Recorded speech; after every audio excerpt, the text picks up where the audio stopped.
আরজি কর কাণ্ডে যখন রাজ্য জুড়ে চলছে দোষীদের শাস্তির দাবিতে আন্দোলন, সেই আবহে আসছে বাঙালির শ্রেষ্ঠ শারদ উৎসব। অন্যান্য বছর পুজোর আগে থেকেই শুরু হয়ে যায় নতুন জামাকাপড় কেনাকাটা থেকে শুরু করে বিভিন্ন ক্লাব সংগঠনগুলিতে একে অপরকে পুজোর মাধ্যমে টেক্কা দেওয়ার প্রতিযোগিতা। তবে এবার দুর্গাপুজো দোরগোড়ায় এসে ঠেকলেও কোথাও যেন ভাটা পড়েছে এই শারদ আনন্দে।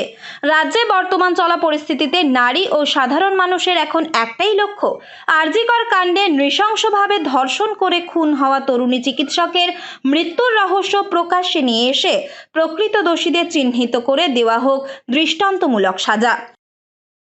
পুজো মাটির প্রতিমাকে পুজো করে কি হবে যদি আমরা আসল জ্যান্ত ঠাকুরকে যদি আমরা সম্মানিত না করতে পারি?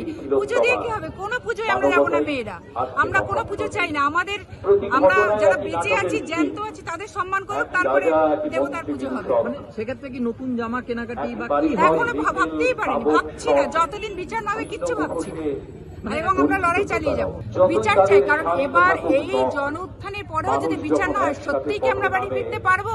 এই প্রশ্নটা আমাদের কুড়ে কুড়ে খাচ্ছে। সেই লক্ষ্যেই যেন এ বছরের শারদ উৎসব হতে চলেছে অনেকটাই শোকের আবহে।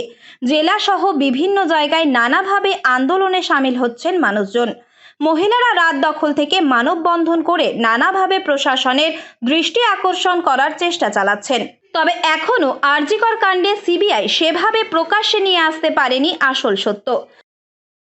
একেবারেই না, তবে আমার মতে মা আসুক, মা এসে বিচার দিক। মা সেই মায়ের প্রতিমা আমাদের যেই স্টেটে এত বড় করে পুরো ওয়ার্ল্ড আমাদের পুজো দেখে, ওয়েস্ট বেঙ্গলের যেই দেশে এত বড় একটা মূর্তিকে পুজো করা হয় এবং একটা ফিমেল গডেসকে পুজো করা হয়, সেই দেশে মেয়েদের একটা কোনো সুরক্ষা নেই, এটা ভাবতে পারা যায় না। সত্যি আমরা সবাই চাই যে যত তাড়াতাড়ি সম্ভব জাস্টিস দিক আমাদের এবং দৃষ্টান্তমূলক শাস্তি দিক, তবেই আমরা পুজোতে সেভাবেই আগের মতো মাকে আরাধনা করতে পারবো। মাকে আবার আমাদের সেই রকম এক্সাইটমেন্ট নিয়ে আমরা আবার পুজোটাকে ভাবতে পারবো। দৃষ্টান্তমূলক একটা শাস্তি হয়, একটা ছেলে যাতে একটা মেয়েকে ছোঁয়ার আগে 10 বার ভাবে, সেই শাস্তি আমরা চাইছি। প্রাক্তন অধ্যক্ষ সন্দীপ ঘোষকে গ্রেফতার করা হলেও তা দুর্নীতির মামলায়। এই পরিস্থিতিতে এখন আন্দোলনকারীদের দাবি, পুজো হবে নিয়ম মেনে, উৎসব হবে বিচার পেলে। সোশ্যাল মিডিয়াতেও এখন এহেন প্রচার চোখে পড়ছে। তাই 8 থেকে 80 সকল বয়সের মানুষই এখন শারদ উৎসবের আনন্দকে সরিয়ে রেখে চাইছেন নির্যাতিতা তরুণীর খুনের বিচার। জামা কাপড় কি কিনবে? কেন কিনবে না? আমার ইচ্ছে নেই, কারণ আমরা যতদিন বিচার না পাচ্ছি আমরা ততদিন শান্তি নেই। আমরা মেয়েরা যেন সবসময় প্রোটেক্টেড থাকি।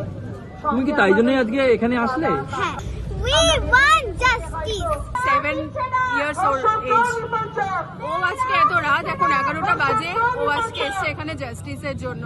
ইভেন ও সবসময় বলছে আই ওয়ান্ট জাস্টিস। আমি জানি না ও কতটা বুঝছে, বাট এবার যে পুজো আসছে আমাদের কোনোভাবে আমাদের ভালো লাগছে না। মা আসছে ঠিক আছে, আমরা দিন গুনছি, আজকে 26 দিন হয়ে গেল, আমরা বিচার পাইনি। অন্যবার আমরা দিন গুনি যে মা আসছে কতদিন বাকি, বাট এবার আমাদের সেরকম কিছুই মনে হচ্ছে না।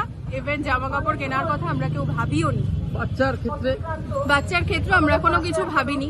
এবার কি অনেকটাই শোকের আবহে? একদম চাই, একদম শোকের আবহে চাই। মা আসছে, আমাদের দুহাত ভরে আশীর্বাদ করুক যেন আমরা বিচার পাই, আমরা যেন মেয়েরা প্রোটেক্ট পাই।